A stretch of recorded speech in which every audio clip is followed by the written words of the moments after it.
మనం ప్రతిరోజు గమనిస్తూనే ఉంటాం.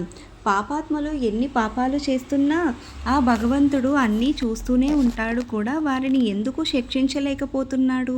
మనం ప్రతిరోజు వింటూనే ఉంటాం, అయ్యో ఈ వ్యక్తి చాలా మంచివాడు, కానీ ఆ భగవంతుడిని ఇతనికి అలాంటి అన్యాయం చేశాడు.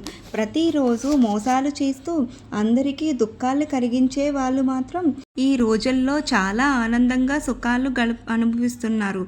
వాళ్ళకి మాత్రం ఆ భగవంతుడు ఏ శిక్షలు వేయడం లేదు. భగవంతుడు అయితే అన్నీ చూస్తూ ఉంటాడు కదా. మరి ధర్మంగా ఉండే వాళ్ళకి కష్టాలుగాను, అన్యాయం చేసే వాళ్ళకి సుఖాలను ఇస్తున్నాడు అంటూ ఆ భగవంతుడిని నిందిస్తూ ఉంటారు కొంతమంది. అయితే భగవంతుడు పాపాత్మలు పాపాలు చేస్తున్నా చూస్తూ ఎందుకు ఊరుకుంటాడు? ఒక చిన్న కథ ద్వారా వివరించే ప్రయత్నం చేస్తాను. దయచేసి కథను పూర్తిగా చూడండి. అలాగే వీడియోను లైక్ చేయడం మాత్రం మర్చిపోవద్దు. పూర్వం ఒక ఊరిలో ఒక అందమైన మహాశివుని మందిరం ఉండేది. ఆ మందిరంలో భగవంతునికి సేవ చేయడానికి ఒక బ్రాహ్మణుడిని నియమించారు. అతను ప్రతిరోజు మందిరాన్ని శుభ్రం చేసి ఉదయం సాయంకాలం పూజలు చేసేవాడు. ఆ బ్రాహ్మణుడు ఎంతో భక్తి శ్రద్ధలతో ఆ భగవంతుణ్ణి పూజించేవాడు. ఆ బ్రాహ్మణుడు చాలా పేదవాడు. ఆ మందిరానికి వచ్చి ఎవరైనా కానుకలు ఇస్తే వాటితోనే అతని కాలం గడిపేవాడు. ఇలా కాలం గడుస్తూనే ఉంది. ఆ బ్రాహ్మణుడు ప్రతిరోజు ఆ భగవంతుడితో తన కష్టాలను, తాను పడుతున్న బాధలను చెప్పుకొని ఏడుస్తూ ఉండేవాడు. రోజులాగానే ఒకరోజు ఉదయాన్నే లేచి ఆ భగవంతుడి విగ్రహం ముందు నిలబడి ఆ భగవంతుడినే ఇలా అడుగుతున్నాడు, ఓ దేవా, నీ జీవితం ఎంత సుఖంగా ఉంటుందో కదా. నువ్వు మందిరంలో ఒక్క దగ్గరే కదలకుండా కూర్చొని భక్తులు చెప్పే కోరికలను వింటూ నీకు మంచి మంచి ప్రసాదాలు సమర్పిస్తారు, నీకోసమే భజనలు చేస్తారు, ఎన్నో గొప్ప గొప్ప కానుకలను నీకు అందిస్తారు, నీకు ఎలాంటి కష్టాలు ఉండవు, నువ్వు కూర్చున్న దగ్గరికే అన్ని సౌకర్యాలు వచ్చి చేరుతాయి. దేవా, నా జీవితం ఒక్కసారి చూడు, ఎంత కఠినంగా ఉంటుందో. నాది చాలా చిన్న జీవితం, దానిలోనే వేల సంఖ్యల కష్టాలు, వందల రకాల వ్యాధులు. నేను రోజు మొత్తం కష్టపడుతూనే ఉంటాను. అలా కష్టపడితేనే నా కుటుంబానికి 2 పూటలా తిండి పెట్టగలను. లేదంటే అందరూ పస్తు ఉండవలసిందే. దేవా, నీకు పాపాలు చేస్తున్న వాళ్ళు కనబడలేదా? వాళ్ళు ప్రతిరోజు పాపాలు చేస్తూ కూడా సకల సుఖాలను అనుభవిస్తూ ఉన్నారు. మహాత్మా, నా జీవితం కూడా నీలాగే ఉంటే నాకు ఎంత సుఖం లభిస్తుందో కదా. నా జీవితం మొత్తం సకల సుఖాలతో జీవించేవాణ్ణి, నేను కావలసినట్టుగా నా జీవితాన్ని జీవించేవాణ్ణి అంటూ మిక్కిలిగా బాధపడుతూ ఉన్నాడు. ఇదంతా వింటున్న ఆ భగవంతుడు విగ్రహం నుండి ప్రత్యక్షమై ఆ బ్రాహ్మణుడితో ఇలా అంటున్నాడు, ఓ భక్తుడా, నువ్వు తప్పుగా ఆలోచిస్తున్నావు. నువ్వు ఏ విధంగానైతే నా గురించి ఆలోచిస్తున్నావో ఆ విధంగా ఉండదు. దూరం నుండి చూస్తే అందరి జీవితాలు మనకన్నా సుఖంగానే జీవిస్తున్నట్లే కనిపిస్తాయి. కానీ వాస్తవంగా వారి కష్టాల నుంచి మనకి తెలిస్తే అప్పుడు అనిపిస్తూ ఉంటుంది, నాకన్నే ఎక్కువ కష్టాలను అనుభవిస్తున్నాడని. నాయనా, నేను నా జీవితాన్ని చాలా సుఖంగా జీవిస్తున్నానని, నాకు ఎటువంటి ఆలోచనలు లేవని నువ్వు అనుకుంటున్నావు. కానీ నా జీవితం జీవించటం అంత సులభమేమి కాదు. నేను కూడా చాలా విషయాలను ఎల్లప్పుడూ గమనిస్తూనే ఉంటున్నాను. ఎన్నో వ్యవస్థల నుండి రచించవలసి ఉంటుంది. మంచివారికి మంచిని ఏ విధంగా చెయ్యాలి, చెడ్డవారికి ఏ విధంగా శిక్షించాలి, ఎలాంటి వారికి ఎలాంటి సహాయం చేయాలి, ఎవరితో ఏ కర్మలు చేయించాలి, అమాయకులకు రక్షించాలి, అనాథలకు అన్నం పానీయాలు సమకూర్చాలి. ఇప్పుడు ఉన్న ఒక తండ్రి పిల్లలను ఎలా కాపాడుకుంటాడో అలాగే నేను కూడా అందరినీ ఎల్లప్పుడూ కాపాడుతూనే ఉండాలి. అన్ని బాధ్యతలను ఒకేసారి నిర్వహించటం అంత సులభమేమీ కాదు అని అంటాడు. ఆ భగవంతుడి మాటలు విన్న ఆ బ్రాహ్మణుడు, దేవా, మీరు ఏం మాట్లాడుతున్నారు? ఇవన్నీ చూసుకోవడం అనేది మీకు ఉన్న శక్తులకు ఇది చాలా చిన్న విషయం. మీ స్థానంలో నేనే ఉంటే చాలా సులభంగా ఈ బాధ్యతలన్నీ నిర్వహించేవాడిని అని అంటాడు.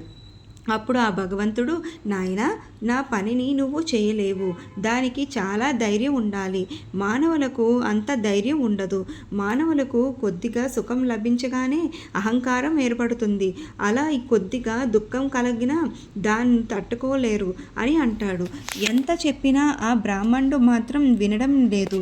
చివరికి ఒకరోజు ఆ భగవంతుణ్ణి స్థానంలో ఉండి బాధ్యతలను నిర్వహిస్తానని కోరుకున్నాడు.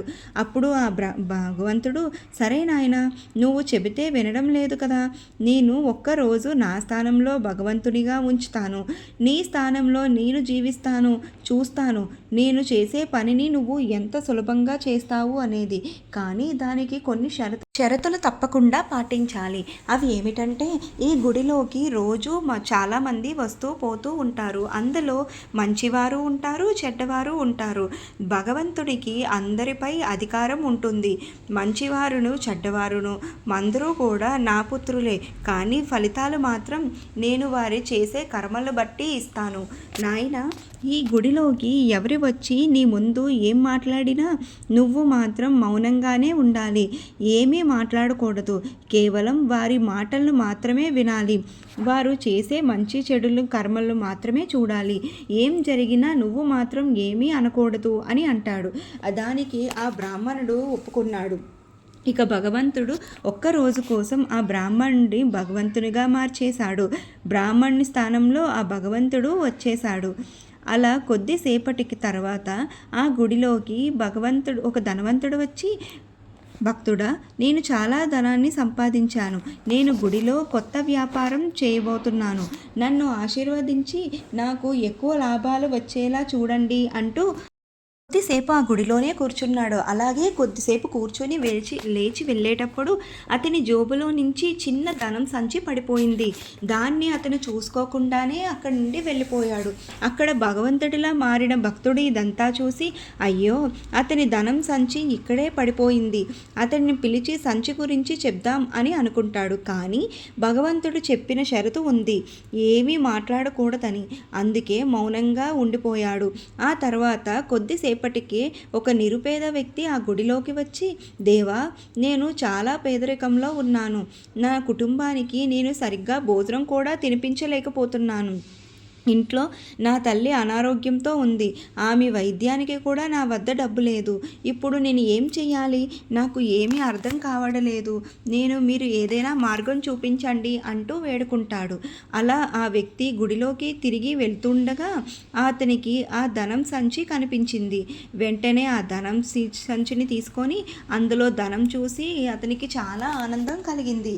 ఇక ఆ భగవంతుడే నా కష్టాలను చూసి నాకు దీన్ని ప్రసాదించాడు అనుకొని ఆ భగవంతునికి నమస్కరించి దానిని తీసుకొని అక్కడి నుండి వెళ్ళిపోయాడు. అక్కడ భగవంతుడిగా ఉన్న బ్రాహ్మణుడు, అయ్యో, ఆ ధనం సంచి ఆ వ్యాపారిది, ఇతను దాన్ని తీసుకొని వెళ్తున్నాడు, అతన్ని పిలిచి ఇది నీది కాదు అని చెప్పాలని అనుకుంటాడు. కానీ భగవంతుడు ఏది జరిగినా కేవలం చూస్తూనే ఉండమన్నాడు కాబట్టి ఏమీ అనలేక కేవలం చూస్తూనే నిలబడిపోయాడు. అతను వెళ్ళిన తర్వాత ఆ గుడిలోకి పక్క ఊరి నుండి ఒక సైనికుడు వచ్చాడు. అతను యుద్ధానికి వెళుతూ భగవంతుని ఆశీర్వాదం కోసం అక్కడికి వచ్చాడు. ఆయన ప్రార్థిస్తూ ఉండగానే ఆ గుడి ముందుగా వచ్చిన ధనాన్ని పోగొట్టుకున్న ఆ వ్యాపారి కొంతమంది రాజభటులను వెంట పెట్టుకొని అక్కడికి చేరుకున్నాడు. అప్పుడు ఆ ధనవంతుడు, ఆ భటులారా, నేను గుడిలోకి వెళ్ళిన తర్వాత ఇతను మాత్రమే ఈ గుడిలోకి వచ్చాడు. ఇతనే నా ధనాన్ని సంచిని తీసి ఉంటాడు. ఇతన్ని తీసుకువెళ్ళి విచారించండి అని అంటాడు. వెంటనే రాజభటులు ఆ సైనికుణ్ణి పట్టుకొని ఇదంతా చూస్తున్న భగవంతునిలా ఉన్న బ్రాహ్మణుడికి ఏమాత్రం నచ్చడం లేదు. ఎందుకంటే ఆ సైనికుడు నిర్దోషి. ఆ ధనాన్ని ఆ పేద వ్యక్తి తీసుకువెళ్ళాడు. ఇంకా బ్రాహ్మణుడు ఏం జరిగినా సరే నేను మాత్రం అన్యాయంగా ఒకరికి శిక్ష పడుతుంటే చూస్తూ ఊరుకోలేను. భగవంతుడి పెట్టిన షరతుని ఇప్పుడు నేను పట్టించుకోను అంటూ ఆ విగ్రహంలో నుంచి ఇలా అంటున్నాడు, నాయనా, ఒక్క క్షణం ఆగండి. మీ ధనం సంచిని ఈ వ్యక్తి దొంగలించలేదు. నీ ధనం సంచిని ఇతని కన్నా ముందు వచ్చిన ఒక పేద వ్యక్తి దొంగలించాడు. నీ భగవంతుణ్ణి నేను అన్నీ చూస్తూనే ఉన్నాను అని అంటాడు. ఇక అందరూ ఆశ్చర్యపోయారు. ఇక భగవంతుడే చెప్తే దానికి తిరిగి ఉంటుందా? వెంటనే రాజభటులు ఆ సైనికుణ్ణి మొదలుపెట్టి ఆ పేద వ్యక్తిని పట్టుకొని వచ్చారు. అతని వద్ద నుండి ధనసంచిని తీసుకొని అతనికి శిక్షను విధించారు. ఆ పేద వ్యక్తికి చాలా బాధ కలిగింది.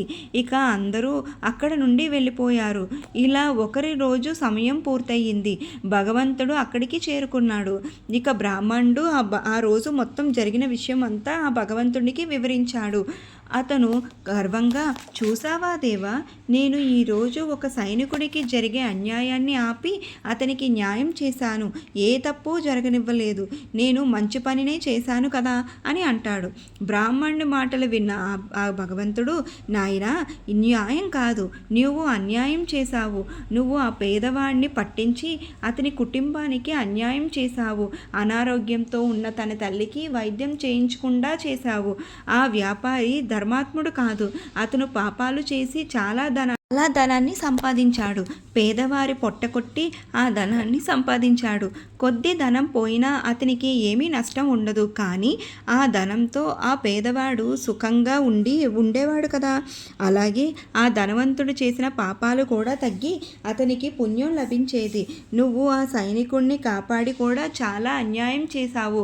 ఆ సైనికుడు ఈరోజు ఒక చిన్న రాజ్యంపై యుద్ధానికి వెళ్తున్నాడు. ఆ యుద్ధంలో అతని చేతిలో చాలామంది నిర్దోషులు మరణించబోతున్నారు. అతన్ని రాజభటులు పట్టుకొని ఉంటే అతను యుద్ధానికి వెళ్ళేవాడు కాదు. ఎంతోమంది ప్రాణాలతో పోకుండా ఉండేవాడు. ఆ భగవంతుడి మాటలు విన్న ఆ బ్రాహ్మణుడికి చాలా బాధ కలిగింది. దేవా, నన్ను క్షమించండి. నేను నా కన్నుల ముందు కనిపించేది మాత్రమే చూశాను. దాని వెనుక ఉన్న అంతరార్థాన్ని నేను చూడలేకపోయాను. దేవా, భగవంతునిగా ఉండటం అంత తేలికమైన విషయమేమీ కాదు. ఎందుకంటే మీకు ప్రతి జీవి గురించి పూర్తి జ్ఞానం ఉంటుంది. ఎవరికి ఏ సమయంలో ఏది ఇవ్వాలో అనేది, ఎవరి వద్ద నుండి ఏ సమయంలో ఏది తీసుకోవాలో అనేది మీకు బాగా తెలుసు. మీరు అంతా మంచే చేస్తారు. మేమే మిమ్మల్ని అర్థం చేసుకోలేక ఆ భగవంతుడు మాకు అన్యాయం చేస్తున్నాడు అంటూ మిమ్మల్ని మేము నిందిస్తూ ఉంటాము. మనకు ఈరోజు ఒక చెడు జరుగుతుంది అంటే దానిలో ఆ భగవంతుని హస్తం ఉంటుంది. ఏదో ఒక కారణం లేకుండా అలా జరగదు. అదే చెడు రాబోయే కాలంలో మంచిగా మారవచ్చు. ఆ భగవంతుడు ఏది చేసినా మన కోసం, మన మంచి కోసమే చేస్తాడు. మనం కేవలం మనస్ఫూర్తిగా ఆ భగవంతునికి నమ్ముకొని ధర్మబద్ధంగా మన ధర్మాన్ని పాటిస్తూ ఉండాలి. మిగతాదంతా ఆ భగవంతుడే చూసుకుంటాడు. చూశారు కదా. మీకు కూడా ఈ వీడియో నచ్చినట్టయితే జై శ్రీకృష్ణ అంటూ ఒక చిన్న కామెంట్ చేయండి. ఇలాంటి మరికొన్ని వీడియోస్ కోసం ఇప్పుడే మా ఛానల్ని సబ్స్క్రైబ్ చేసుకోండి. పక్కనే ఉన్న బెల్ ఐకాన్ని ప్రెస్ చేయండి. మా వీడియోని లైక్ చేయండి, షేర్ చేయండి. జై శ్రీకృష్ణ.